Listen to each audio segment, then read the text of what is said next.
Michelle Johnson was 20 weeks pregnant with her second child when she got a phone call about her ultrasound that left her shaken. Just in the clinician's voice, it was not a good call. And he had just said, "Is this a good time? Are you available to talk?" And then he said he wanted to talk about the results of the ultrasound and that based on the abnormalities they were seeing, it was indicative of spina bifida. In tears, she immediately called her boyfriend and the baby's father, Jeff McGinnis, at work. I could hear in her voice that she was concerned and, very upset. And so I left work and came home and, we talked about it. And that's, I think, when I learned that it was a lot more severe than the phone call might have led on to be. The Portland, Oregon couple spent the next few days researching what the diagnosis meant and what treatment options they might have. And what did you know about spina bifida? Nothing. Very little to nothing. Nothing for me, yeah. Yeah. I think I knew it was a defect of the spine and that it could impact walking. So I guess I knew briefly of spina bifida, but not specifics. And I was just in shock. I had no idea what the right answer was or what outlet to pursue. So it was surreal. Michelle and Jeff's developing baby had myelomeningocele, the most severe form of spina bifida. Paralysis, incontinence, and excess fluid in the brain were all possibilities. But they soon heard about a trial testing a new stem cell treatment and prenatal surgery at UC Davis Health. They learned it might prevent the most severe conditions. While it had never been tested on humans, they decided to participate. What won't you do for your child, unborn or born? You're going to do everything you can.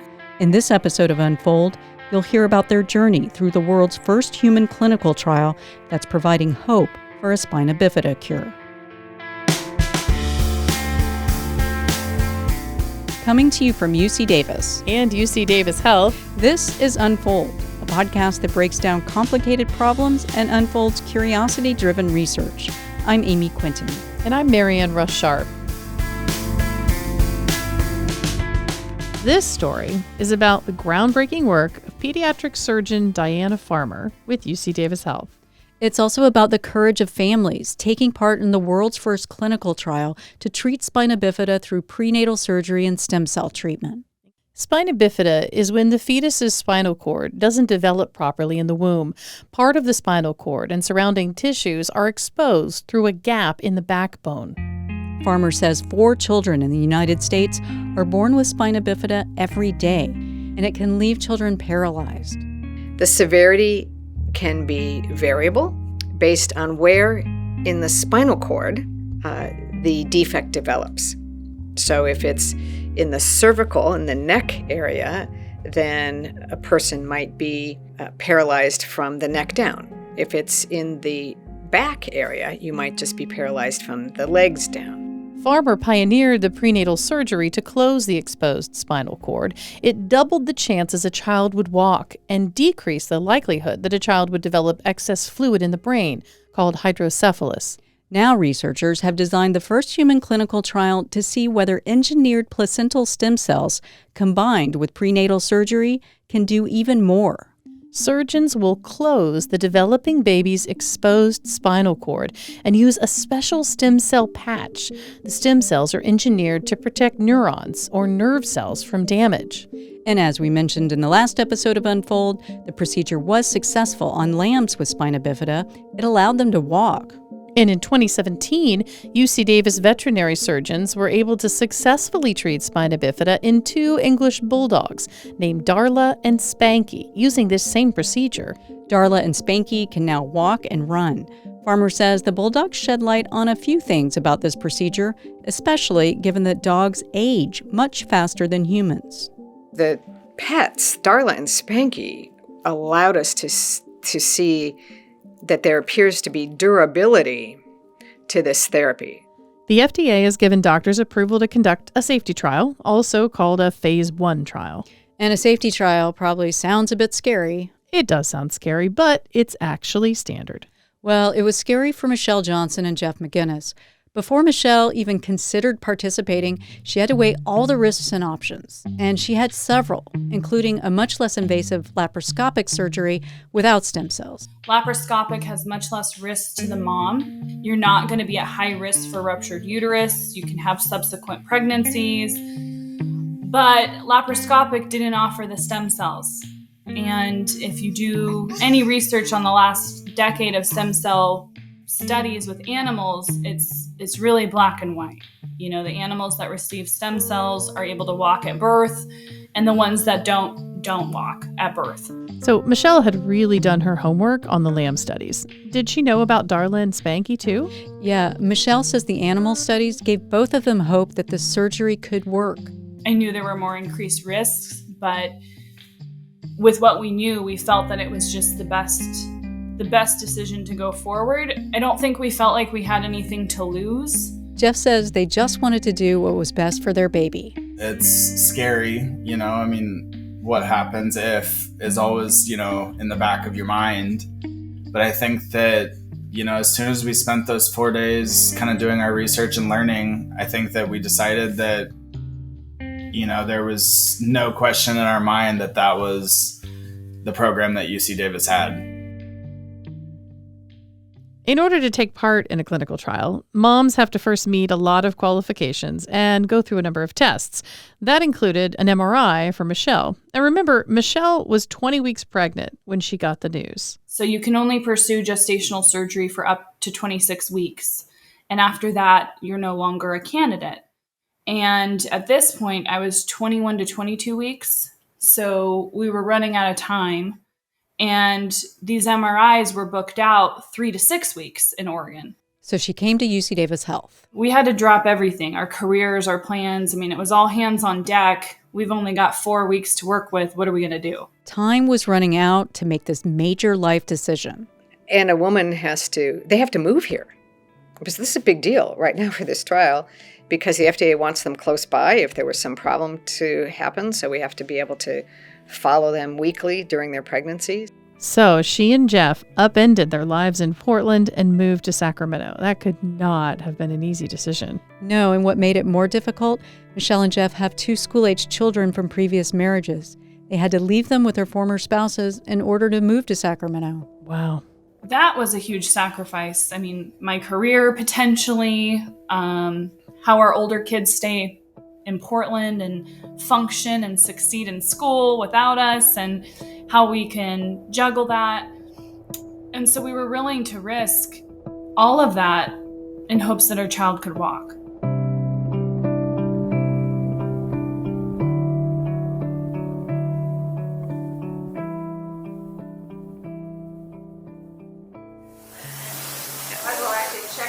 Yeah, let's check the heart rate. The surgical team operated on the first clinical trial participant in July of last year. Farmer says the entire team tried to think of the operation as just another surgery. It would be another 10-week wait until the baby was born. For Farmer, that moment was the culmination of 10 years of research. I will admit, I broke into tears. The baby seemed healthy. The back was closed. There didn't appear to be complications. And it was like, oh my God, we did it.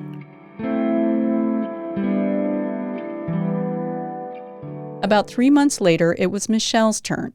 Surgeons performed a cesarean section to attach the stem cell patch to the developing baby's spinal cord and then close the back. Michelle's surgery was successful, but her recovery was tough, really tough.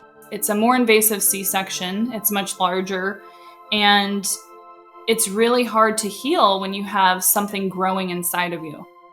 So as much as I try and rest, it was extremely uncomfortable, and every kick or movement from the baby would put me in a lot of pain.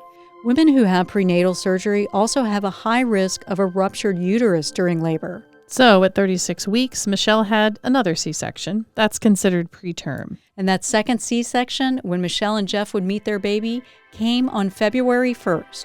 Doctors brought Jeff into the delivery room to make the big announcement. they summoned me over for my job to tell everybody if it was a boy or a girl. We waited for the whole entire pregnancy to find out that he was a boy. And so they lifted him up, and one of our favorite pictures of Toby is that exact moment right there. And but it was a very magical moment finding out that we were having a boy, or we had a boy. When they held Toby up on the other side of the curtain, it was like holding up Simba and the Lion King when he was born. And we call it our Lion King photo. We have this great picture of Toby just being held up, and the lights are just right on him. Spot on. It's a spotlight right on Toby, and then Toby's just all in the light right there. And yeah. That's his Pride Rock moment. Yeah.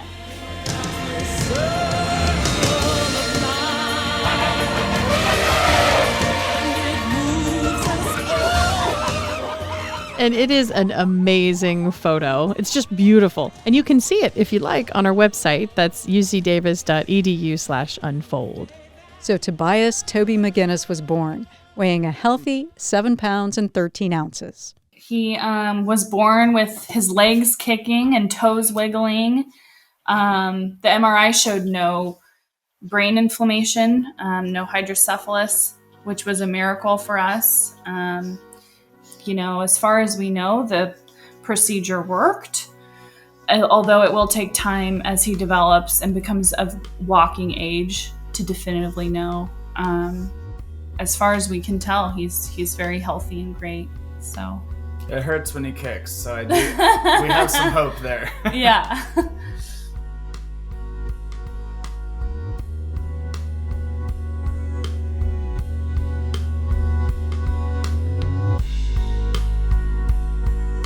Nice to meet you, Toby. Hi. How are you guys? Good, how are you? Michelle and Jeff brought Toby back to UC Davis Health for his 3-month checkup.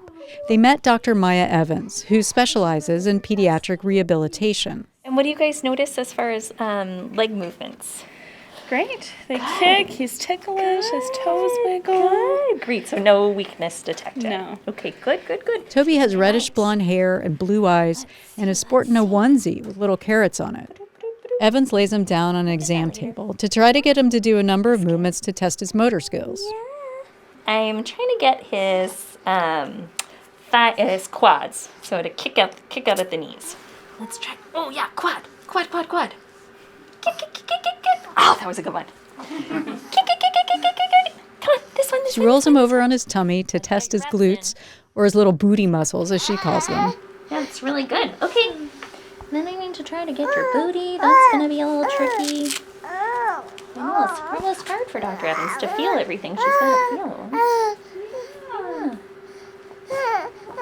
That's good. Evans then tests Toby's hamstrings, which are difficult to assess on a 3-month-old, but Toby's being a little trooper through it all. I feel like your hamstrings are very strong. It's just hard for me to fight against them, to really, when he kicked straight, I could really push against it. When he bended, I just never got a good one. But it's okay if you don't want to do it. Yeah, you don't. Oh, yeah. Okay, that was good. Okay. I'll take it. Is that good? I'll take it. Is that okay? I'll take it. I'm done. You were very good. You gonna go rest now? You gonna take a nap? After both morning and afternoon sessions of testing his motor skills and flexibility, Toby is tuckered out. But Toby's dad, Jeff, couldn't be prouder. But it sounded like he tested in the 75 percentile. So, I think, even for a preemie, I would say that's very exciting.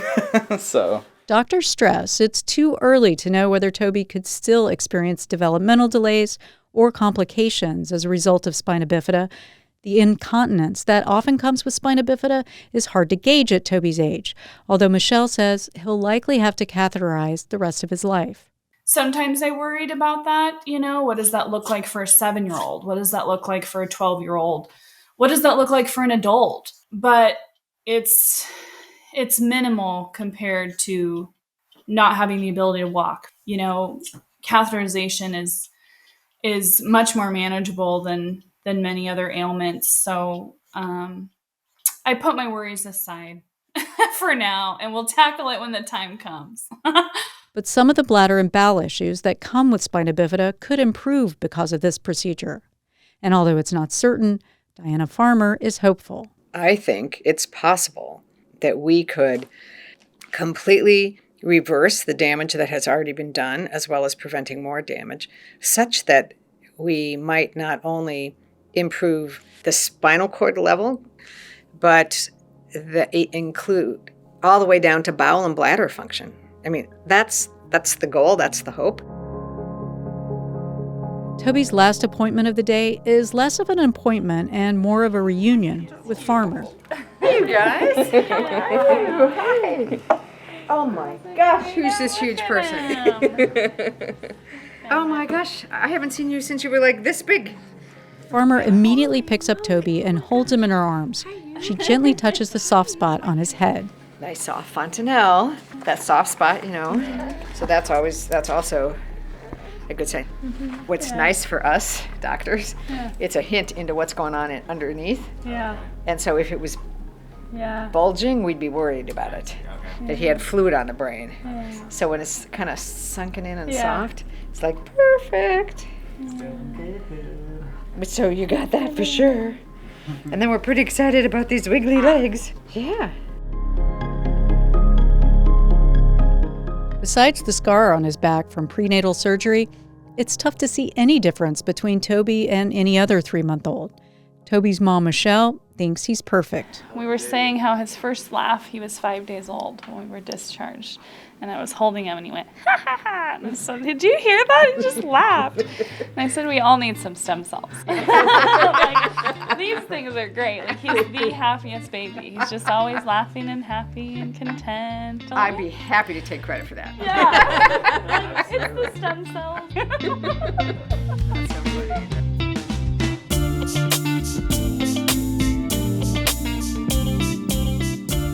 It's so moving to hear about these women going through this trial.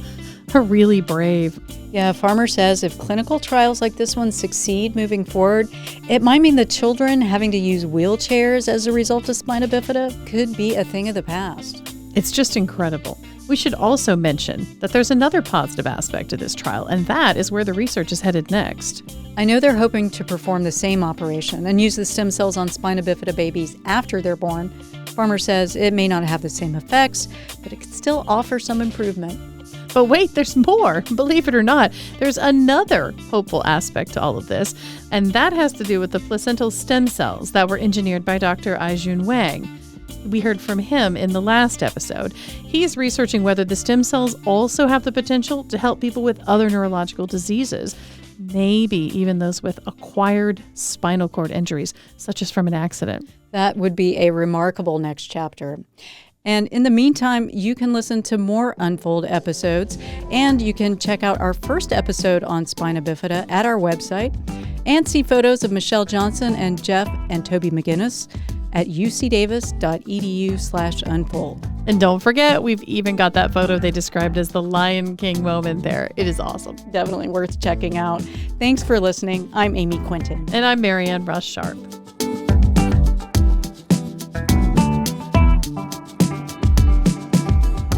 Unfold is a production of UC Davis. Original music for Unfold comes from Damian Verrett and Curtis Jerome Haynes. Additional music comes from Blue Dot Sessions. If you like this podcast, check out UC Davis's other podcast, The Backdrop. It's a monthly interview program featuring conversations with UC Davis scholars and researchers working in the social sciences, humanities, arts, and culture. Hosted by public radio veteran Soterius Johnson, the conversations feature new work and expertise on a trending topic in the news. Subscribe wherever you get your podcasts.